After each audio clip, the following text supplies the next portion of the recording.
The Acts of the Apostles, chapter 22. Men, brethren, and fathers, hear ye my defense, which I make now unto you.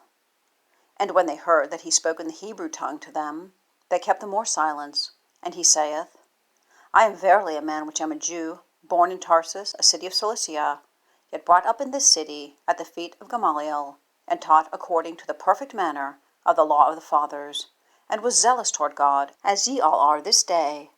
And I persecuted this way unto the death, binding and delivering into prisons both men and women, as also the high priest doth bear me witness, and all the estate of the elders, from whom also I received letters unto the brethren, and went to Damascus, to bring them which were there, bound unto Jerusalem, for to be punished. And it came to pass that, as I made my journey, and was come nigh unto Damascus about noon, suddenly there shone from heaven a great light round about me. And I fell unto the ground, and heard a voice saying unto me, Saul, Saul, why persecutest thou me? And I answered, Who art thou, Lord? And he said unto me, I am Jesus of Nazareth, whom thou persecutest. And they that were with me saw indeed the light, and were afraid, but they heard not the voice of him that spake to me. And I said, What shall I do, Lord? And the Lord said unto me, Arise, and go into Damascus, and there it shall be told thee of all things which are appointed for thee to do. And when I could not see for the glory of that light, being led by the hand of them that were with me, I came into Damascus. And one Ananias, a devout man according to the law, having a good report of all the Jews which dwelt there, came unto me, and stood, and said unto me, Brother Saul, receive thy sight. And the same hour I looked upon him, and he said, The God of our fathers hath chosen thee, that thou shouldst know his will, and see that just one, and shouldst hear the voice of his mouth. For thou shalt be his witness unto all men of what thou hast seen and heard. And now why tarriest thou? Arise, and be baptized, and wash away thy sins, calling on the name of the Lord.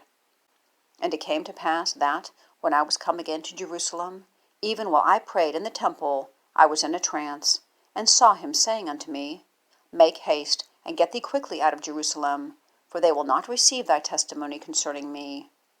And I said, Lord, they know that I imprisoned and beat in every synagogue them that believed on thee. And when the blood of thy martyr Stephen was shed, I also was standing by, and consenting unto his death, and kept the raiment of them that slew him. And he said unto me, Depart, for I will send thee far hence unto the Gentiles.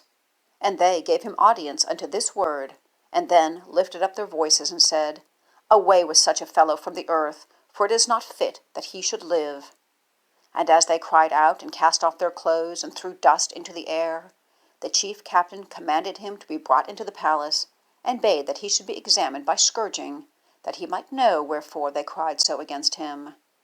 And as they bound him with thongs, Paul said unto the centurion that stood by, Is it lawful for you to scourge a man that is a Roman and uncondemned? When the centurion heard that, he went and told the chief captain, saying, Take heed what thou doest, for this man is a Roman. Then the chief captain came and said unto him, Tell me, art thou a Roman? He said, Yea. And the chief captain answered, With a great sum obtained I this freedom. And Paul said, But I was freeborn. Then straightway they departed from him which should have examined him. And the chief captain also was afraid, after he knew that he was a Roman, and because he had bound him. On the morrow, because he would have known the certainty whereof he was accused of the Jews, he loosed him from his bands, and commanded the chief priests and all their council to appear, and brought Paul down, and set him before them.